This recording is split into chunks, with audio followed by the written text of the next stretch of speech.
All right, thank you so much. So good evening and welcome to the Center for the Study of World Religions. My name is Charles Stang. I'm happy and honored to serve as the director here. I'm in my third year. And I'd like to thank you all for coming out for this wonderful event. This is a difficult time of the semester to get people out, and so I'm appreciative. Those of you who are not sort of subject to the brutality of the semester may not recognize that we're at a really bad time of the semester for everybody. Everybody's basically crawling to Thanksgiving. I think that we should all have like a T-shirt that says "Crawling to Thanksgiving." Okay, so let me first of all thank the center staff, as always, for making this event possible, and let me also, as I always do, remind you to please silence your cell phone. I will do the same. Silenced, okay. So I trust most of you have just moved over from the exhibition opening in our conference room. If you're just joining us now, you'll have missed that, so let me just briefly explain where we are. Rachel Sussman, whom I will introduce properly in a moment, has generously allowed us to hang a sample of her work from this amazing collection. Pardon me. This amazing collection. This is the book from an ongoing project, well, a decade-long project. I believe it's now, it's no longer ongoing. The oldest living things in the world. I'll say more about that in a moment. In our conference room, there are 7 pieces now hanging. Yes, and then there's an 8th in our foyer.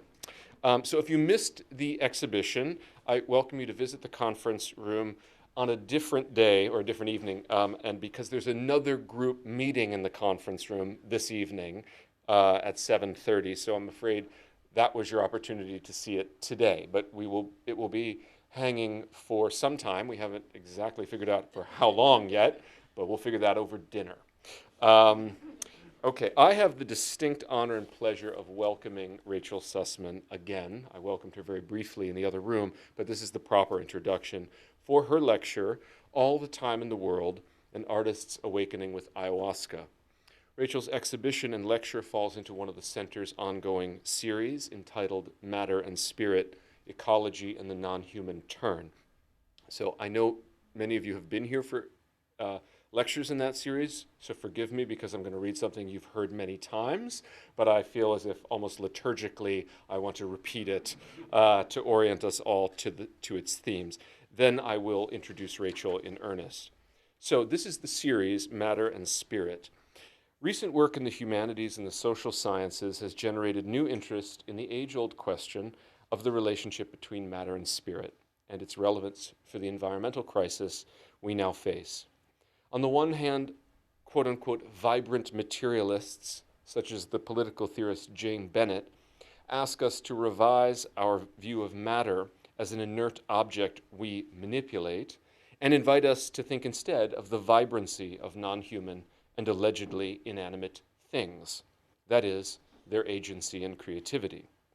This promises to cultivate a different ecological sensibility and different sorts of political interventions in the environmental crisis. On the other hand, anthropologists have revived interest in spirits and their interaction with humans, taking these phenomena seriously, if not always literally, taking them seriously as occasions to widen our notion of agency. Perhaps humans are just one expression of a more widely distributed agency, an agency spread across the full spectrum of the alleged opposition between matter and spirit. Richard Grusin of the Center for the 21st Centuries calls this decentering of the human the non-human turn, or what David Abram, who was with us last year, might call the turn or the return to the more than human world.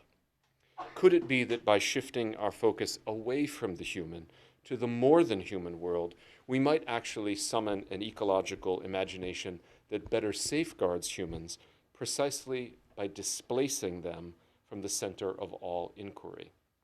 We hazard to guess that questions such as these might help us to reinvigorate our thinking about religion and ecology.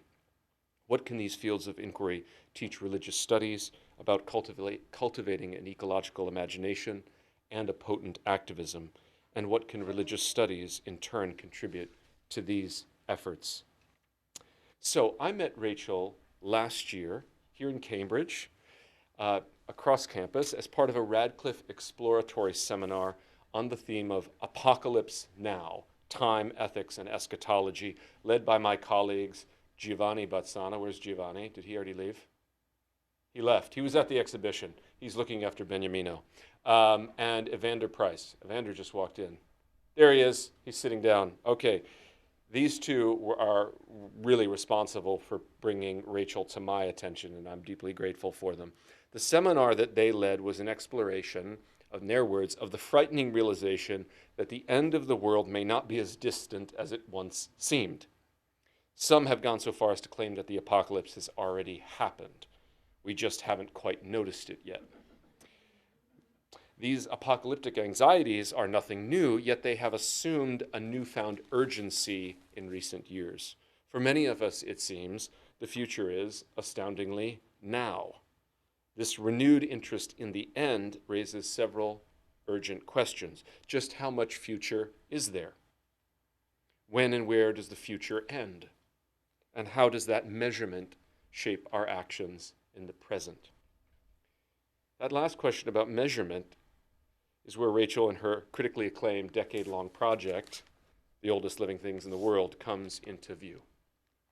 Rachel had the mad idea to research, document, and photograph the oldest living organisms in the world. And she set her standard high. They had to be at least 2,000 years old. In no small part to show up the arbitrariness of the calendar we call the quote-unquote common era, as if we all agreed that we would just use that calendrical system. Pretty sure that's not how it happened.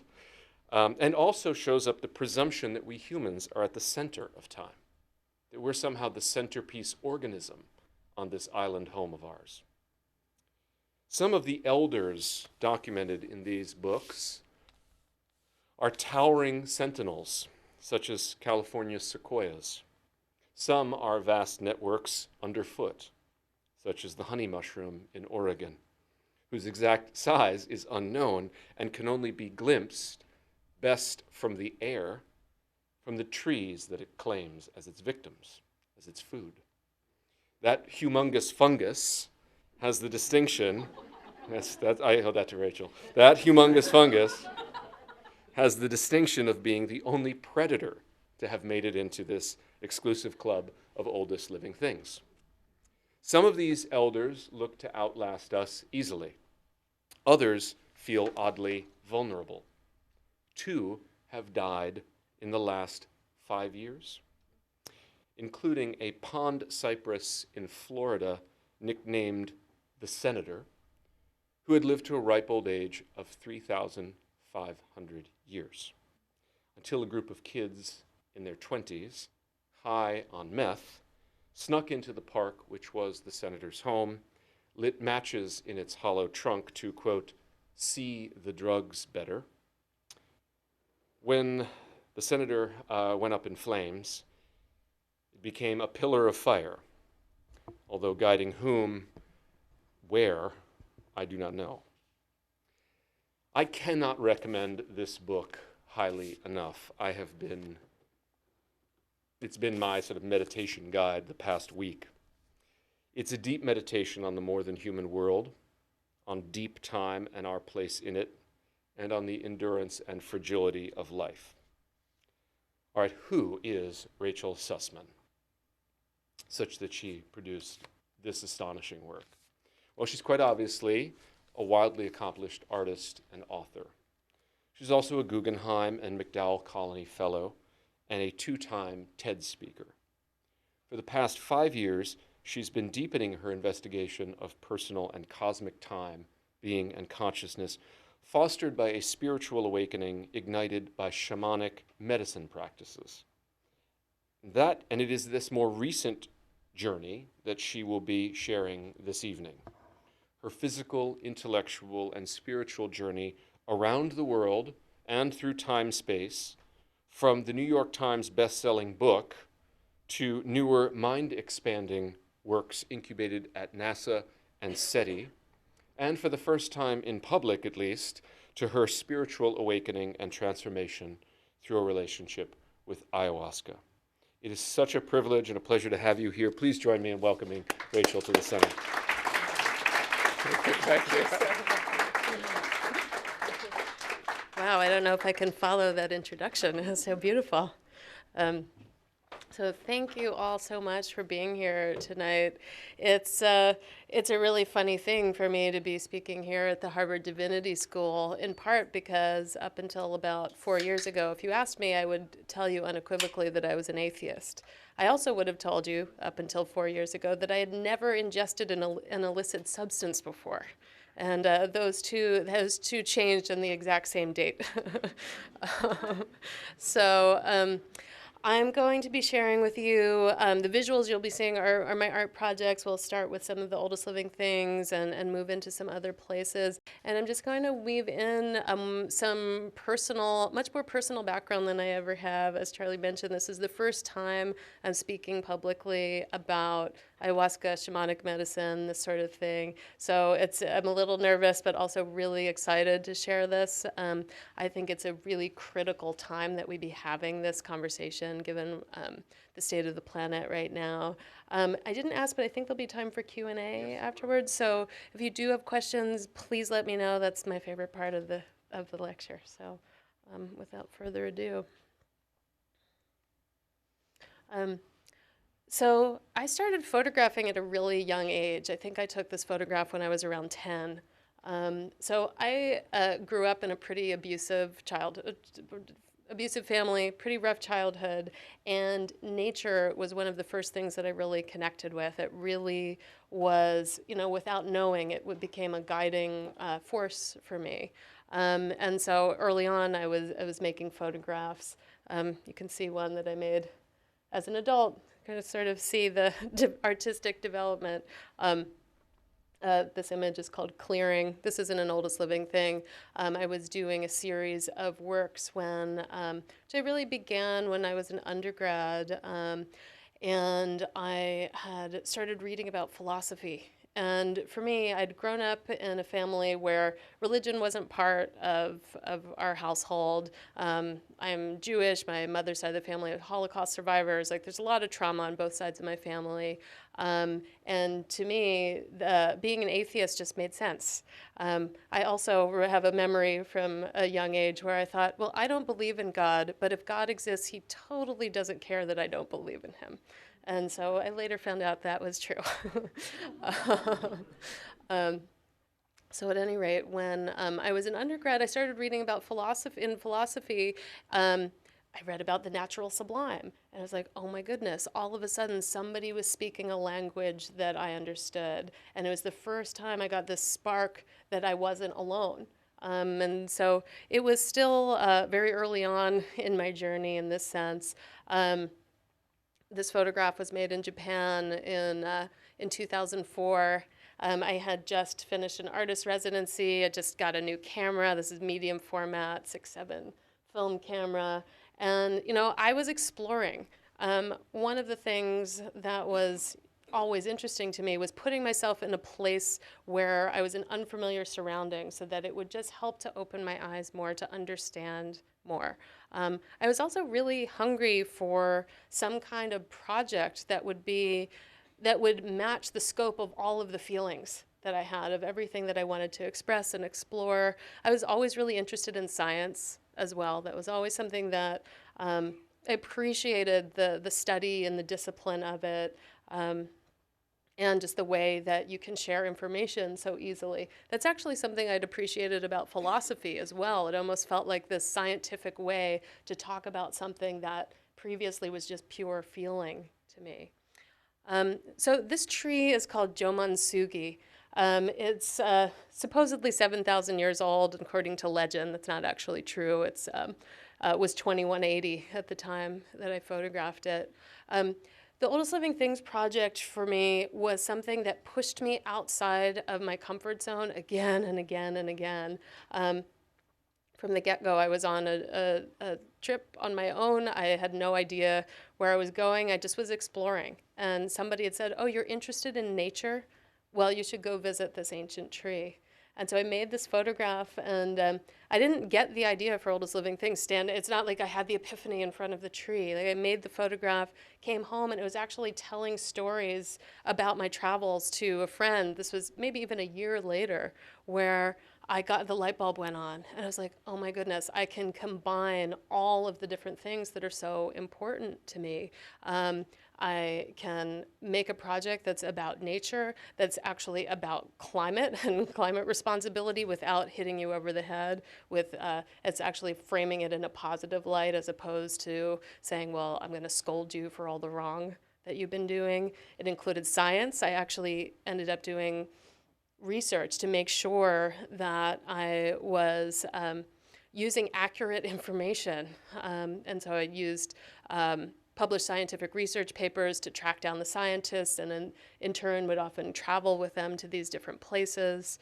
And as Charlie was saying, this project is really framed about our relationship to time and deep time and long-term thinking. And why is that? Because humans, physiologically, we're not really attuned to connect with timescales that are outside of our physical lifespans. So we already have that working against us.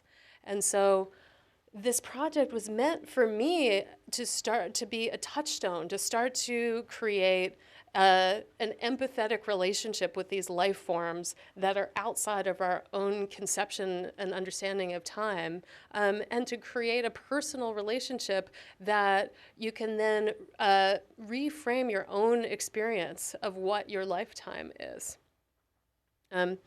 So, you know, this project took me all over the world. This is a 100,000-year-old seagrass meadow in Spain. I'm going to maybe move a little quickly through these images, but we can always come back if you'd like to. You know, I'd like to mention that while I was doing this project, it's a 10-year project. I didn't know it was going to be 10 years when I started it. That's just how it rounded itself out. You know, in retrospect, it's a really interesting thing to think about what was my motivation to do this work. You know, while I was doing this work, I couldn't not do it. I just felt that it had to be done. And, you know, in my book, I have 30 different subjects, and I've written 30 different essays on each of them. And in them, I weave together the science and research that I learn, the experience of traveling to these different places, in some cases, the myths and stories about the organisms themselves, and I also talk about what's going on with me personally. So I was going through a pretty challenging relationship. You know, a character shows up, my ex, and what I was going through, because I really wanted to also show this balance between what it is to be on a personal journey and how we relate that to our collective journey.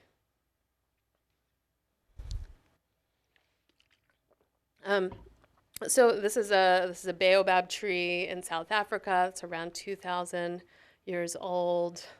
A brain coral in Tobago, also around 2000. I had to learn to scuba dive to do this project. I was actually getting my open water certification, dive certification, and learning underwater photography at the same time, which is maybe one too many things to do at once.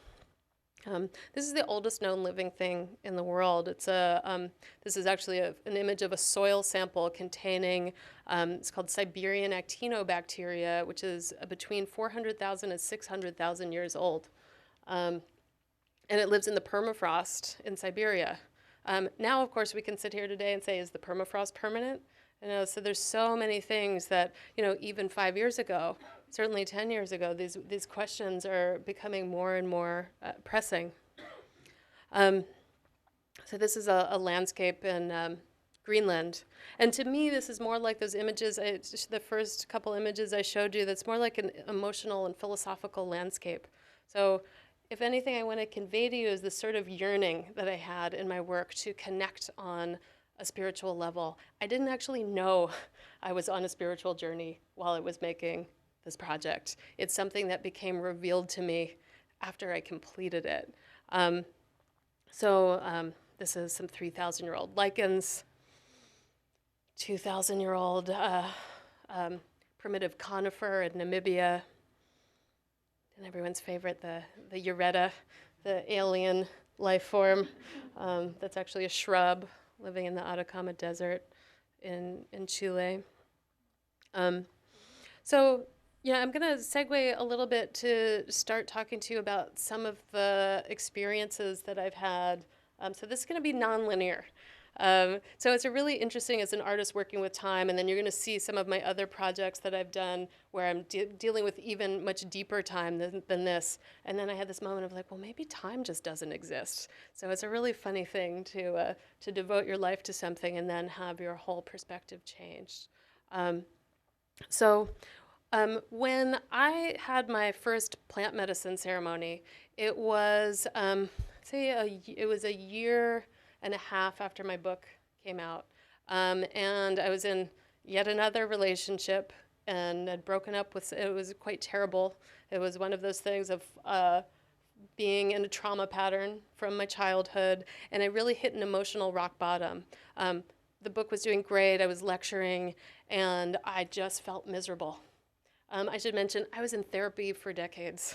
I did so much work. I did everything that I thought the work was supposed to do, and nothing was good enough. Like, I wasn't getting to a place where I felt like, oh, I'm okay. I got this. It was just like, oh, I can muscle through. Like, I've got some reserves, but they're running low. And it was truly a devastating moment where I had to make this choice between the suffering or stepping into the rest of my life. And so I had this moment where I decided that I was going to take this risk. And so, as I said, Oldest Living Things was such an extreme way. It was like training ground where I got to push myself over and over and over again into places that I felt uncomfortable. And then I had to learn to create safety for myself in a place where I felt uncomfortable. And so when I moved into this first medicine experience, it was like, well, I should mention, as I said, I had done no substances. I'd maybe smoked cannabis once or twice. I went to art school. I went to tons and tons of art school. There was plenty of opportunity to do substances, and I never did them. And I think the reason was I understood that I needed to be in a contained space, contained sacred space. Sorry, I didn't think I was going to cry during my talks. And I was right. So, I found, many people who are interested in this kind of work, they're like, they kind of come close to it and then back up again and come a little closer. And you have to find the safe space that's right for you. In my case, it was with somebody who was the first time that I experienced plant medicine with somebody who was a therapist. And to me, it's like, okay, that feels like a safe container for me to finally make the leap over that threshold. And the reason I hadn't done the substances before is because I knew it was going to get dark, that the first thing in was going to be dark. Sure enough, it was. It was. And was it worth it to go in there? Absolutely. So about midway through that ceremony, a light got switched on that has never gone off. And all of a sudden, all of this space opened up, my consciousness opened up. And the most important thing that happened in that ceremony was I understood that my inner voice, my inner dialogue was so mean. It was so cruel, and it was the voice of the people who had abused me. And I didn't know.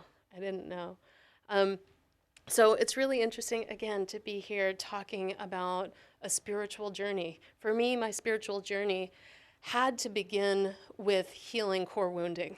There was no room for anything other than what was the immediate pain. There was no space for it. My nervous system was overstimulated. I was doing my best, gripping on really tightly to be okay. And it's something that I actually, in my first year actually of doing medicine work, other people would be telling stories of like flying through space and talking to beings, and I'd go to my inner child. I would go like do some family work. I would release some healing. And at first I was kind of envious of these experiences they were having. And then I had a ceremony where I made a vow to myself to show up to myself for as long as I needed, forever. So that was the first vow I ever made, was to myself for unconditional self-love. And by the way, the moment I did that, all the other amazing shamanic stuff started happening. Yeah. um, so I want to take a moment too to talk about what ayahuasca is. Can everyone raise their hand if you're familiar with ayahuasca? So mostly, does anyone feel comfortable raising their hand if they've tried ayahuasca? Okay, great, fantastic. Um, so for those who aren't as familiar, the ayahuasca tea is a combination of two different plants. It's the ayahuasca vine, and then it's brewed in combination with another plant like chacruna, many other things that contain DMT. And so these things actually have to be brewed together in order to have the full experience of the ayahuasca. And if you ask indigenous people of the Amazon how they figured out how to combine these two things, out of the millions of plants and the how many trillions of combinations they could be, they said, oh, the plants told us. The plants told us to do it. After you've experienced ayahuasca, that makes sense. I, by the way, have had the plants tell me that they gave me the idea for Oldest Living Things. And to me, it's like, whew. Again, I'd finished this 10-year project over a year before I'd ever had a sip. So again, so how do we talk about linear time? And yet we can, actually. I want to stop for a moment and go back to Oldest Living Things here. This is the senator tree that Charlie had mentioned, that the kids had snuck into the tree at night. It was in a park, but only part of the park was fenced in, and they killed this tree. It was 3,500 years old, and the tree was on fire for over a week before anyone noticed because it was burning from the inside out. And so by the time they found out, it was too late to save it. I was about to go to Antarctica the following week when this happened, and I had visited this tree 5 years prior, and I'd made some photographs, and I'd been sort of nonchalant about it. It's just outside of Orlando. It's like sort of this, I went with my friend and her family in their minivan, and I'd been going, like I'd just gotten back from Africa and was on all these epic adventures, and I'd just been kind of relaxed about it. It's just like it's this other sort of landmark. And I made some photographs, and I wasn't crazy about them. And I thought, I can go back anytime. I can go back anytime, 3,500 years, but not 3,501. And so this was one of the most pivotal moments for me in this project of like truly understanding that just because something has longevity, that is not the same as immortality. And what are the things that we are taking for granted all around us? So it was incredibly moving and obviously incredibly sad that this happened. There was one little point of light in this for this photograph for this tree. They had because of its age, a research facility had taken some grafts of it, and they actually replanted one of them back in the spot where this tree had originally lived, and the community renamed it the Phoenix. So, yeah, it was well loved. And this is Antarctica. Is this a laser too? Yeah. So if you can see this green on the slope here, that's a 5,500-year-old moss bank on Elephant Island, which is the island where Shackleton was marooned, if you're familiar with Ernest Shackleton. It was incredibly challenging to get to Antarctica, as you can imagine. I was lucky enough to be a guest researcher on a commercial ship. So, for me, I was sort of connecting lots of worlds in this moment. So when you have the Shackleton story, Shackleton and his crew were marooned in Antarctica for 2 years. They also had to come to their own rescue. So if you haven't read the book Endurance, I highly recommend it. It's incredibly inspiring. So I had my own journey getting to this place.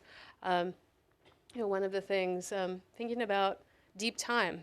deep time in a lot of ways is like deep water. So we're constantly pulled back to the surface of, whether that's like 5 minutes ago, 5 minutes from now, if I'm familiar with the Long Now Foundation, or, just I haven't checked my phone in the past few seconds.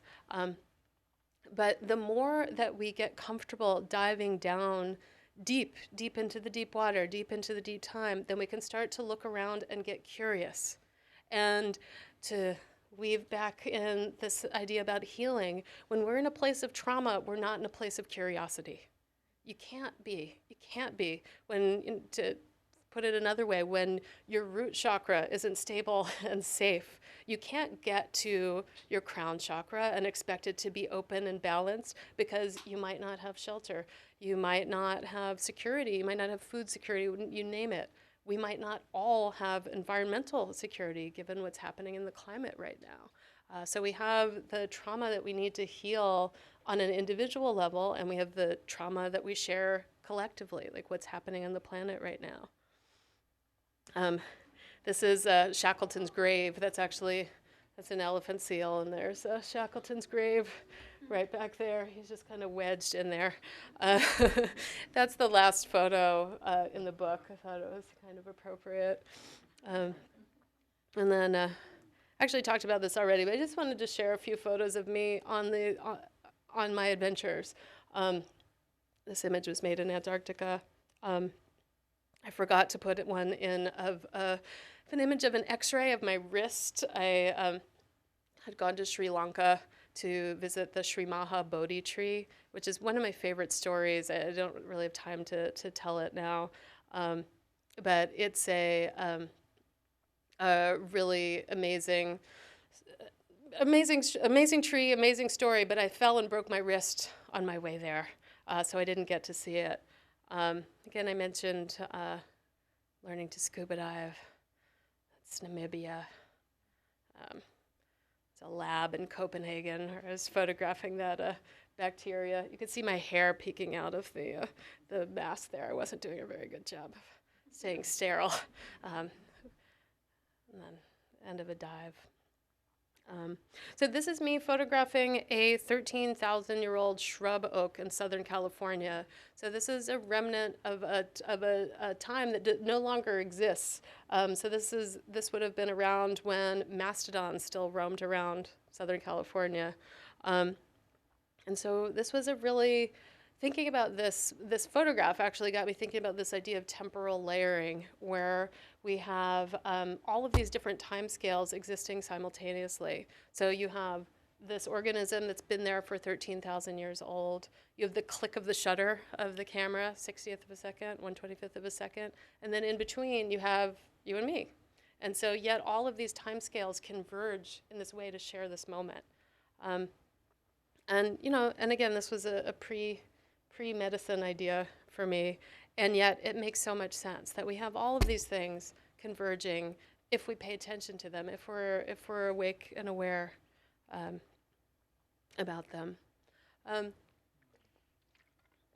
So when I finished Oldest Living Things, this is actually, again, this idea came right before I began medicine. I had a moment of thinking, well, I've just spent 10 years of my life doing this work. What if I never have another idea again? I'm not sure how many of you have had that. It's like, 10 years is like a lifestyle at that point. This image popped up on social media of Kintsukuroi, and it's funny. It's like another Japanese influence. The idea of repairing with gold, and really the concept in Japanese aesthetic philosophy with Kintsukuroi is something is made more beautiful for having been broken. And I read that, and it just resonated. And I thought of all of the things, all of the organisms that I had photographed, and the fragility of them. And I thought about myself and all of the suffering that I'd experienced and all that I'd been through, and wondering what was coming next. And I got this idea to do what I call sidewalk Kintsukuroi.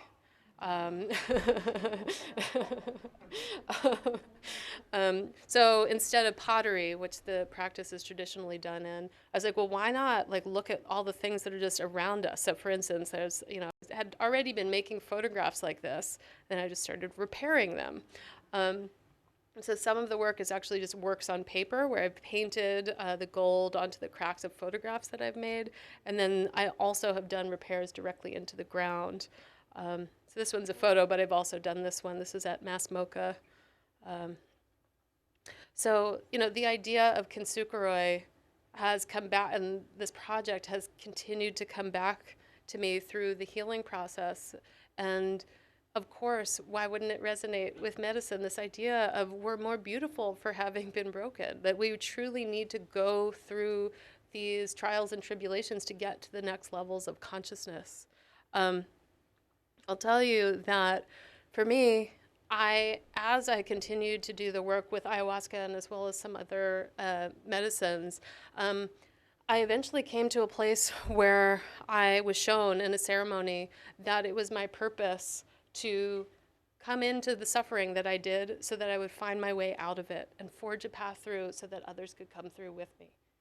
And so it reframed the entirety of all the abuse and suffering that I had experienced my entire life into something that made sense and actually had purpose and reason. And just like that first ceremony, another light went on, more consciousness expansion happened, and it's something that has completely guided and changed the course of my life. These are some of the installations that are directly in the ground. It's in concrete and asphalt. So by the way, so when I was making these works, especially the more delicate ones, I had to figure out a way to I was using gold powder on top of resin, and I had to figure out a way to distribute the gold powder very carefully and precisely in the resin. And I got this idea to use a chokpur. So chokpur is a tool that's used in Tibetan Buddhist sand mandalas. I actually got the idea because I was watching a TV show where what was it? I've forgotten the show. I was watching a TV show and they had some monks, and I was like, oh, that tool. And then I started researching it. I had moments early on, by the way, in my spiritual path where I was like, that's so embarrassing. I got this idea from a TV show. And then I realized spirit comes from whatever direction it wants to, and it's just our job to receive it. So if it comes from a show, that's fine. So I, by the way, before I started medicine, could not meditate. I tried and tried and tried to meditate. My nervous system was too upset. Everything was too upset to handle it. After my first ceremony, I was like, oh, meditation, I got this. It was amazing. I also, by the way, quit drinking coffee after my first ayahuasca ceremony. I didn't go in there with an intention saying, I really hope I can break my coffee addiction. I was totally addicted. It was like, no, that's bad for you, stop. I was like, oh, okay, done. So at any rate, when I started making this work using the chokpur, I was enjoying it so much. I was actually sitting on the ground. It wasn't snowy at the time. I was making this piece, and I was like, I have to keep working with the chokpur. I really enjoy this. And I got the idea to make a sand mandala of the cosmic microwave background. So this is the cosmic microwave background. For those not familiar, this is also known as the baby picture of the universe. So this is a radiation map imprinted on the sky 380,000 years after the Big Bang. So, and you can't actually go, quote unquote, go back in time any further than this, because it's that before that, we just were in the primordial soup. So there was electrons and protons, and also light particles were floating around, but they were so bound together, there was actually no light yet. And so at this moment was when things cooled down enough that you'd be able to have this differentiation between particles that started to form our universe as we know it. The red, if you guys are familiar with this image, you probably didn't see this red band in the middle. That's us. So when scientists make these images, they're making it from the viewpoint of being human. And so and our instruments are around us. So I actually thought this was one of those moments where both it was visually much more appealing, but also conceptually worked a whole lot better to include the interference, if you were, of humans. Mandala, as you probably know, also means cosmogram. and how perfect to have this. You couldn't have a lower tech tool than some sand, different colored sand, and a chalk purr, and combining it with some of the cutting edge science trying to determine the nature of consciousness, the nature of the universe. And so we have these, I love working between disciplines so that there's no between anymore, that we start to really blend and stop siloing things so much. So, the sand mandalas are traditionally done in groups. I didn't find any monks that wanted to participate. I tried. They actually just needed to be paid, which I do understand, but I didn't have any money, so I did it myself. It took 2 weeks, and as I think you saw, I'd mapped it out like square by square, square foot by square foot. It was physically grueling. And at the same time, again, I already was into my plant medicine practice at this point. I was listening to Leonard Cohen's You Want It Darker on repeat through the entire time that I made this. And, when you do that, you start to really put into, again, what are we doing? Putting into perspective our own experiences, even our own discomfort. Discomfort can be a great catalyst for understanding things outside of ourselves. And of course, you make something out of sand, it's meant to be destroyed. So in the Tibetan Buddhist practice, people are meant to come, spend time with the mandala, get the blessing of the experience of being with it, and then they get destroyed. Sometimes the sand was put into a river. I didn't, because of all the coloring, I didn't like the idea of that. So I instead opted to actually sweep up all the sand and share it with people who came to visit. So I've passed out the sand so it could travel that way. So, for those of you who've had medicine experiences, you'll definitely have likely some relationship with this idea of a world being created and destroyed and then created again. I've done one other project I'm going to share with you. It's called Selective History of the Space-Time Continuum. So it starts before the Big Bang, when a swirl of competing theories, and this is actually just about half of it. It goes 10 to the 101 billion years into the future. So, as I said, before, when we were looking at oldest living things, it's about lifespans and connecting in these different moments. With the selected history of the space-time continuum, I thought, well, I'll do, 13.8 billion years back. Maybe I'll mirror it and do it 13.8 billion years into the future. This is another version of the same project.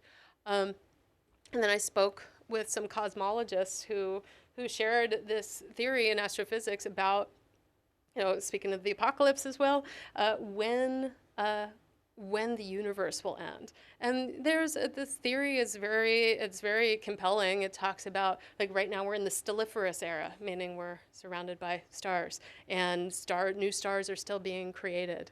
But as the universe expands, eventually those gases will be too diffuse, so new stars won't be able to be created. That's called the degenerate era, which people tend to find pretty funny. And then followed by the black hole era, where everything starts to be swallowed by itself. And finally, the dark era, where you might, every once in a very, very, very, very long while, have one particle bump into another particle. And so just having that conversation with that cosmologist changed my entire, I was like, oh, I was going to be happy with 13.8 billion. Maybe we'll go 20 billion into the future. 10 to the 101 billion. All of a sudden, again, it's a way to radically disorient yourself as a way to actually find yourself. So, I've done a few installations of this project.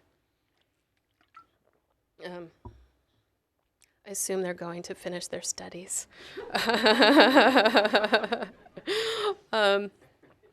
So, I got this idea after I started my medicine practice. I can't say that this was generated by the medicine, but it was definitely generated by this change in thinking. So it's like the exploration is getting deeper. Also, this idea of creating safety everywhere is so important. So creating, for me, in doing my healing work, the most important thing is creating a sense of security and self-love. So I'm going to sort of shift back into plant medicine mode for a few minutes.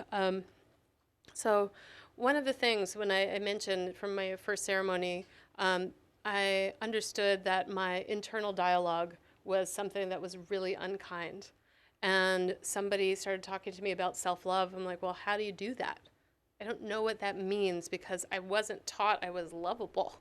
So it's like a really big hurdle to cross. So one of the things that has become a constant tool of mine is the Ho'oponopono. How many people, if I see a few smiles. So the Ho'oponopono is a Hawaiian practice. It's a mantra, essentially, that's meant to be the most loving things that you can say to yourself or to one another. So it's 4 things. It's, I love you, I'm sorry, please forgive me, thank you.